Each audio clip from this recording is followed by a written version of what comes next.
Hello mga kakabsat! Noong Sunday pa po ito, kami ay nagpunta sa simbahan na sa grotto, kamay ni Jesus. Grabe, ang raming tao. Nakakatuwa naman dahil binivisit nila si Papa Jesus. Kasama namin si Daddy at Mami magsimba.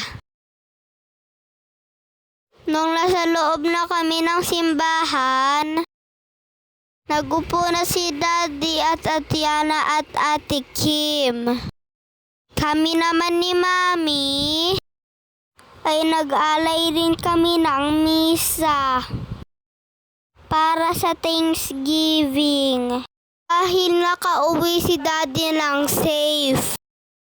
Actually, every month at pag may birthday, nag-o-offer pa rin si Mami kahit maliit na halaga. Nung natapos na kami magdasal, pumunta kami sa wishing well. Nanghingi pa nga kami ng barya kay Daddy para i-shoot namin. Kaso hindi namin na-shoot, si Ate Kim lang talaga. Shooter yarn. Nang naubusan na kami ng barya, pumunta na kami sa lightning candle.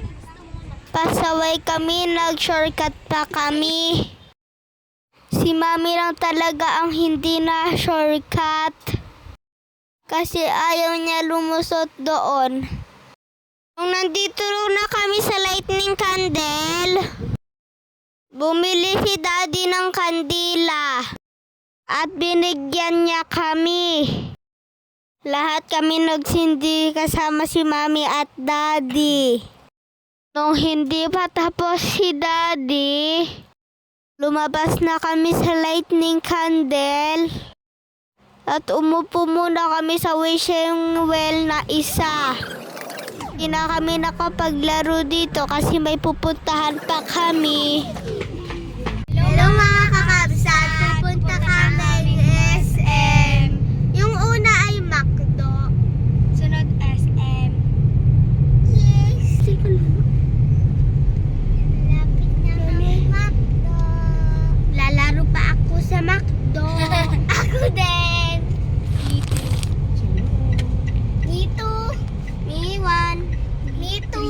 Me 3, me 1. Ako sa drive-thru. Pang. Hindi sila kakain. Kaya mas magandang dun na lang, dine-in. Ano ba yun? Puro cocomelon yun na sa design. Dahil lunchtime na, dito na kami sa McDong Lukban kumain. Kasi kung inabot namin sa SM, maraming tao. Gutom lang kami. Habang hinihintay namin ang aming order sa McDo, laro muna kami. Kala ni Mami ay pinaiyak ni Ate Kim yung isang bata. Kaya sinabihan ni Mami mag-sorry si Ate Kim. Pero hindi pala siya nagpaiyak. Mating na ang aming order. Tinawag na rin kami ni Daddy para kumain. May birthday party kaya nandito si Hamburger. Bago pumasok siya sa birthday party, naglibot muna sa mga bata. Nagpicture-picture pa kami kay Hamburger at nag-appear out si Ate Kim ay hinahawak niya yung muka. Nung natapos na kami ay namasyal pa kami sa Lucena. Bye kakabsat, please like, follow, and share.